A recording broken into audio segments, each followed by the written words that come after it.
Hello, everyone. Welcome to another episode of Rob Rook Art Teacher. Today we're looking at composition and the compositional tricks that the old masters used in order to express their ideas. This is a very famous painting called The Girl with the Pearl Earring. What it depicts is a woman wearing a headscarf and a jacket. Her head turned toward us, and her very piercing eyes looking out at us, and the whole figure itself seems to be in this shaft of light. You can really see it on this headband with this beautiful light dark contrast, and the pearl earring is hidden somewhere within the darkness. I feel like this is why a lot of people find this kind of painting so very interesting. You would, of course, think that Johannes Vermeer, the person who painted this, would have put the earring of the girl with the pearl earring very front and center in the painting, but no, it's slightly off to one side, and it's not brightly lit at all. It's in the dark. It's very mysterious, and I feel like a lot of people feel like the mysteriousness of the earring has to do with the mysteriousness of her look. It's a very beautiful. Very beautiful visual poem, and I feel like that is what people find so very interesting about this work of art. But obviously that was Johannes Vermeer's idea for the painting, but what did he do when he set about painting it? Well, first he thought, of course, I would like to paint a girl with a pearl earring, and I would like the earring to be in the darkness. But after that, when he's actually putting brush to canvas, his very first steps would be to plot out just the general shape of the subject that he wanted to paint. So, for example, he would have made a little area here where her head would have gone, and he probably would have made a little line to indicate the jacket and this thing, and he would have put a little circle there to indicate the earring, and perhaps even some circles for her eyes. So you can think of this as something similar to what Vermeer would have started out this painting with. Let's look at a Frank Frazetta painting now. Okay, this is a painting of a barbarian, and he's on a horse, and he's attacking some enemies. So obviously, the face would have been Frazetta's chief concern here. This expression that he's making, because it is displayed so prominently on this on this line of thirds of the painting. So he would have started out with a little something like this to indicate just the general location of where the head would go over here as opposed to here, and of course just the general expression that this character would have made, and he probably would have fleshed this out with just a little gesture drawing. Nothing too complicated, but just something to show where the horse would be located, and of course in the foreground he would have blocked out the general shape of these characters, and maybe this the skull man over here. Give him a face too, and he's got an axe, and so he would have put that in there.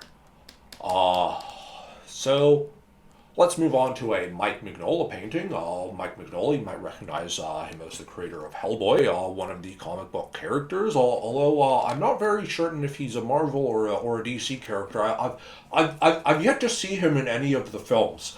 Anyway, so most likely the artist would have thought, well, I want to convey the idea that Hellboy is fighting something much larger than himself. So to that end, I'm going to make sure that Hellboy is very small in the frame, and the thing that he's fighting is much larger than him, much larger, and you can really see how this really is the entire basic idea of this painting. And of course there's this very nice plume of smoke there, and the shadow is probably also a very very important part of the composition. You want to give the effect that this thing is so large that it's blotting out the sun, and that is, I feel like that's what makes this a successful painting, is this idea that it's communicating about the height of this giant. So let's look at a Bruegel the Elder painting to wrap up this section of the video. Bruegel the Elder is very famous for painting all of these scenes with a lot of things going on, and you can really get lost in there for a long time. For instance, you can look at this and say, why is this man underneath a coat, and why is this woman sort of guiding him along? He seems to be very old. Where is he going? What is this man doing? He's feeding some roses to a pig. That's a very interesting composition, and he certainly has a very funny facial expression. Or this man just running his head into the wall. That is a very strange image. Why would somebody do that? I'm not quite sure. I feel like those very bizarre bizarre things that happen in these paintings are why people just love to spend their time looking at them and uncovering all the different things that you can see.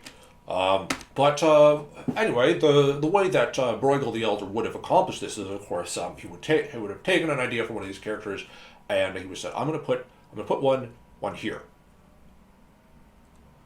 While I'm gonna put these some two ladies talking over here, and that'll be this sort of what this part of the painting will communicate. And if you'd like to see like the entirety of any painting, just sort of look at it. You can take it into any drawing program such as Photoshop, and you can just sort of trace around the rough placements of the painting, of the figures and elements in it, in the foreground and background. And then you can turn off the painting underneath, and you can really see just the way that he has chosen to place the different visual elements. So that is a very interesting exercise for you if you would like to learn more about this technique. So let's look at some of my students' work. Now this one comes from Taxon. I'm not sure if that's a username or a real name, Taxon. But anyway, I see you've chosen to paint a painting of a pig, and you've made the choice to make the pig very large in the frame. Taxon, I really feel like this is a really clever decision that you made, because obviously you thought to yourself, well, I'm painting a portrait of the pig, so I want to make sure that people see the pig because it's the most important element of what I'm trying to express. So I will make the pig very big. And as you can see, the pig is so large, its ears extend out of the frame. It's really saying, look at this pig. And I really love the subject, and of course the way that you've expressively painted the pig, I mean, just beautiful relationship between the choice of what you're trying to paint and the way that you painted it, and I feel like you're really saying something about pigs. Now let's look at this work of art that comes from Jeremy. Jeremy is a digital artist, and he has decided to paint the painting of a person's head made out of the parts of a tree. That is a very, very clever idea, Jeremy. I think that is a fantastic idea for a painting. And I can see that you've decided that there would be birds nesting in the head, just to add some visual interest. A little funny sort of idea that birds would be nesting on the head of a person. It really makes me think of like imagination, because of course this is a very imaginative composition. You don't normally see a tree that looks like a person's head in your day-to-day life. So this very fantastical thing is very brightly colored, and it has a very fantastical thing happening to it, which is because of the larger size of the head, it's so large that birds are able to nest in it, and I really feel like that's saying something about the nature of imagination. And I can see that you decided to put them on top of the head. That's a great idea, because we usually see the top of somebody's head above their eyes. And you've given him his very stylish hairstyle, his very modern hairstyle, and modern glasses too. You've really drawn in those glasses, and you've given him an earring with a gauge. He's very fashionably dressed, and that's what I like about this painting. He's a very modern looking man. This is the way people look nowadays, and you've really chosen to represent that, and you've put him outdoors as well, which I just think is a really fantastic idea, because you would often find a tree outside. So this last work of art is also from, it's from a different Jeremy. It's also from Jeremy, but it's from a different person named Jeremy. And it is a picture of a underwater location. And I just thought that that was very poetic, that choice of something that was underwater, or somewhere where you could be underwater, and also underground at the same time. The interesting part is it has this loop where you could swim, and ordinarily, when taking a photo, you would have put this interesting part of the painting front and center, so you could get a good look at it. And again, just like Vermeer, what Jeremy has very cleverly done, he's decided to take the most interesting part of the painting and actually put it out of frame. Like we can't see if this is an area like this. It suggests that it could be an area where you could sit with your friends, perhaps another hot tub that you can use and be apart from the main activity of the swimming pool.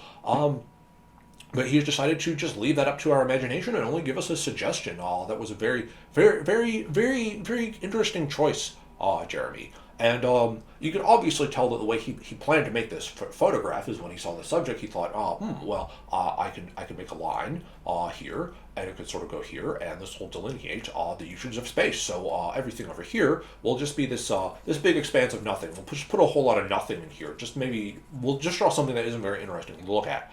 And over here, we'll put all of the interesting thing to look at. We'll put the thing that you would want to look at, but we'll have it out of frame too, so you won't really be able to see the whole thing. So this was the way that Jeremy's just mind was working when he was making this photograph, and it turned out stunningly. Congratulations, Jeremy, on this beautiful work of art. Well, that about wraps up today's episode of Creatively Thinking. If you would like to see your own personal artwork critiqued on my show, please send it to robrookartteacher@gmail.com. I'll put that link in there later for you to write down, and we'll put it in the description below. And please sure to like, comment, and subscribe on this video. There's a lot of other art teachers out there, but I really hope that what I'm bringing to you is unique, and that you can you can help me spread the message by liking, commenting, and subscribing, which is how YouTube determines which videos people like. Anyway, that's the end of the video. See you next time.